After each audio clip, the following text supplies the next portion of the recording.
I'm the intern. Hey, welcome to the lab. Yeah, okay.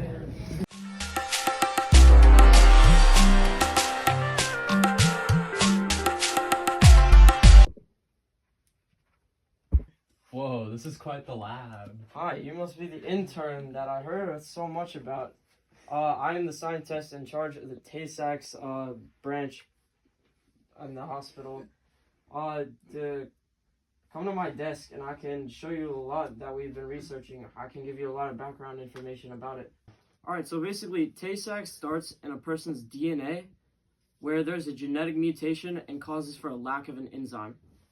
A normal person has one hexachromosome, but a person with Tay-Sachs would have a mutation in their DNA causing two hexachromosomes to be present. This results in either no production of that certain enzyme or a defective production of it, which just doesn't work. The enzyme's name is hexosaminidase A, and its purpose is to break down a lipid called GM2 gangliosides. Whoa, that's a big word. Alright, well anyway, without this enzyme, these GM2 gangliosides build up in the nerve cells located in your brain. This causes high toxicity levels and builds up right in the middle of your brain, like in the middle, right in here.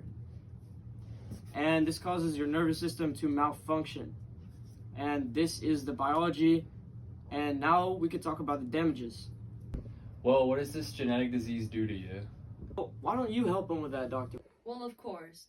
So as we mentioned, Tay-Sachs disease is caused by a malfunctioning enzyme, which leads to the buildup of a toxic lipid in your brain and nervous system. After this happens, a patient's nervous system begins to worsen and eventually shuts down. Soon, they lose the ability to crawl, sit, and even turn over. And some other damages include loss of vision and hearing problems, seizures, and even swallowing problems. Wait, so if a patient can't do basic actions, how are they able to survive? That's the thing, they don't. Tay-Sachs is a genetic disease that attacks the body at a young age. For patients with infant Tay-Sachs, their first symptoms occurred at just 6 months of age. The disease begins to grow and weakens your body eventually until you die. The average lifespan for an infant with Tay-Sachs is about 4 to 5 years old.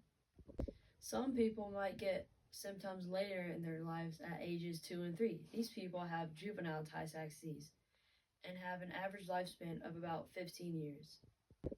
There's also another version called adult Tay-Sachs where you get their first symptoms in about their teen years.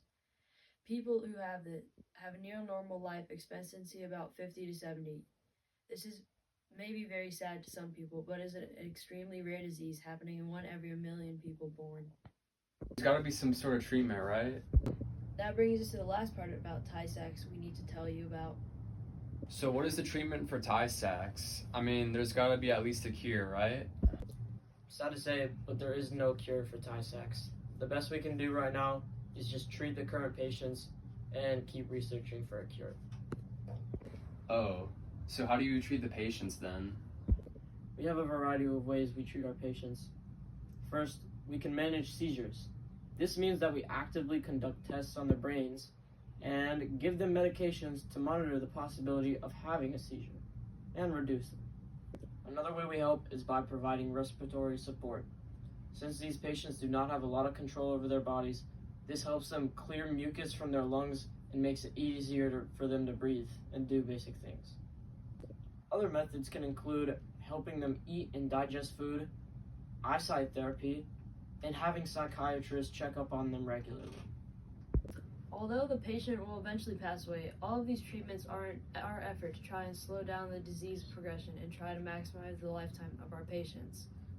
Wow, thank you for telling me all about this. I've learned a lot about this disease, and I want to start helping treating patients. Thank you for watching our skit about Tay-Sachs. I hope you learned a lot and realized that this is real and it's happening everywhere. We are a non-profit organization raising money for the sole purpose of helping people with Tay-Sachs. Every donation means a lot, and it could help treat patients. Thank you for watching, and please donate to help people around the world. Thank you.